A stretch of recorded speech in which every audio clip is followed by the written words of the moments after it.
All right, another comic review, and this is a book from my friend Chris. Thank you once again, bro. And we're going to be talking about Scarlet Witch, Volume 2, Magnum Opus. Basically, this was part of the Steve Orlando Scarlet Witch run, which has been like... this is the second part of the ongoing, and then it goes into a mini-series with Quicksilver, and then it's another ongoing, then it goes into like a mini-series with the Vision. I don't know how it works, but Chris reminded me that, hey... because here's the thing about when Chris sends me books, is that it's usually in these hauls, and sometimes it's all DC, others it's all Marvel, others it's indie, and other times it's like a mixed bag of all the above. So Chris told me that the next one will be a Marvel haul, because I did get a bunch of DC. That was the last haul, and this time around it will be all Marvel, and a lot of it will be Steve Orlando's Scarlet Witch. So I was like, oh yeah, he did send me that a while back, and it's not that I didn't want to read it. Chris also understands that like I read a lot of books, and I get to all of them. So it's not like, hey, can you hurry up? It's not like a, hey, can you hurry up? Because I'm going to answer this right now, because I guess Chris, some people have asked about that, like how do these hauls work from Chris? So I figured I'd answer that now. It's that Chris has never been like, hey, hurry it up, I got other stuff to send you. It's more like, hey, just read at your leisure, it's okay. And I do get to all the books at one point or another. It's just like, what do I want to read today? That's kind of the mindset I am. It's like, what do I want to read right now? So yeah. So this one was on the back burner for a bit, and I did do Volume 1, like, I looked, I was like, man, I know I did Volume 1, The Last Door, a while back. How long ago? Oh my god, that was 2 years ago. Feels like yesterday.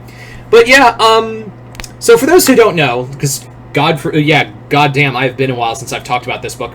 Basically what this comic is about is that Wanda has set up in New Jersey with Darcy from the MCU. She's now part of the Marvel Universe. And essentially what it is that she's put up a door called The Last Door, where people with no place to go to her for help. So, and it leads her on a bunch of adventures, and yeah. So the comic is, like I said, written by Steve Orlando.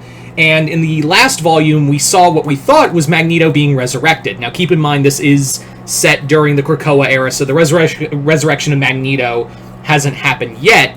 So it was like, holy shit. So we pick up on that, and it's all like a bunch of mini stories put together into one overarching thing.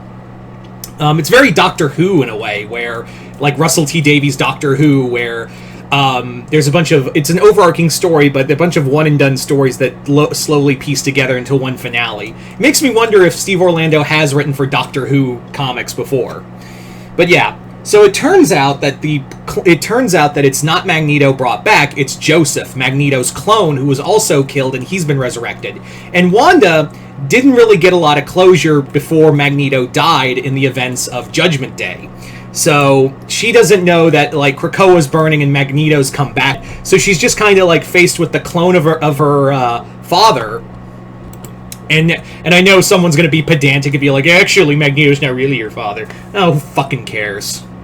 They'll just retcon it back when Magneto comes back, when they bring Magneto back, and in the movies establish, like in the MCU movies, establish that Wanda and Quicksilver are his kids. I shit you not, that's exactly what will happen. Who fucking cares? And even in the comics, like Al Ewing said in like Resurrection of Magneto, I believe, he said, it doesn't matter if you're my daughter or not, I love you as one.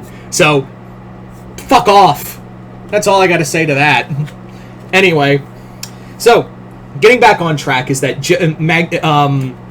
Wanda and Joseph and Darcy are going on all these adventures together, and helping people who can't help themselves. One of the stories involves the Kree Skrull Empire, in which Wanda has to meet with her son, who is the consort of Hulkling, the Emperor of the Kree Skrull Empire.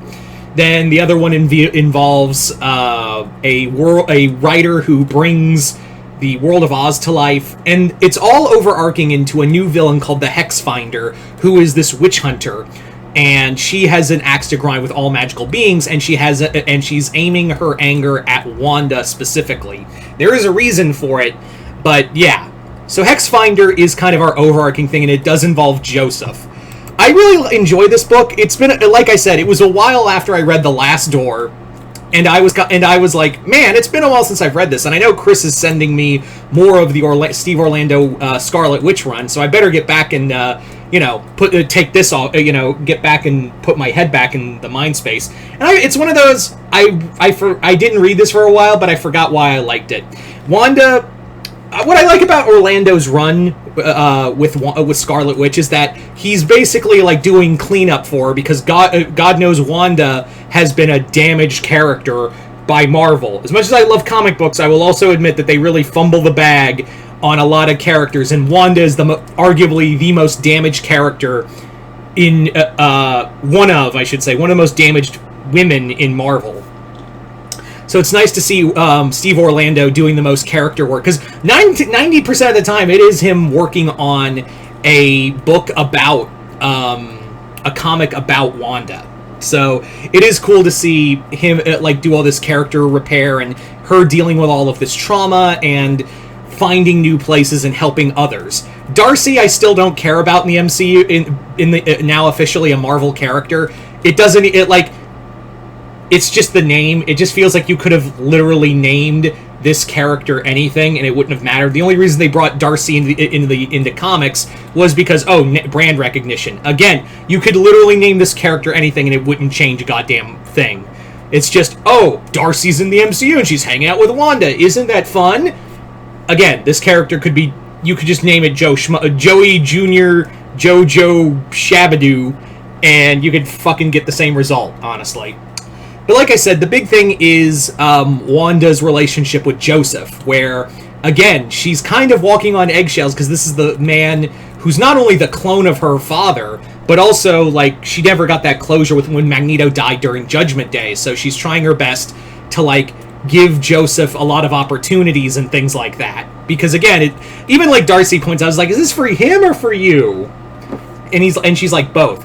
I also like that Wanda also has this thing of, she has trust, but she's also not naive. Another great moment is when she's in a game of truth with Loki. It's a fun story. And also, I think Steve Orlando really likes to play with Wanda playing the field, because he brings up the whole thing of, she also is interested in Brother Voodoo and also wants to bang Loki, but also has a flame for Vision, because Jed McKay's Avengers is really pushing, a subplot of her and Vision getting back together. Wanda's out here playing the field. So, anyway. So yeah, if you haven't already, I would say go check the first two trades of that. The next one, technically it's the third volume, but they call it Quicksilver and Scarlet Witch. So that's the next book in the series, but I've been really liking these. It's just nice to have a Scarlet Witch series that is just doing repair job for her. But anyway, so you guys tell me in the comments below if you've read Scarlet Witch, Magnum Opus. Let me know in the comments below what you guys thought of it. Comment below, let me know. Chris, thank you once again, brother. And other than that, I'm Mr. Multiverse. I'll see you next time in the Multiverse.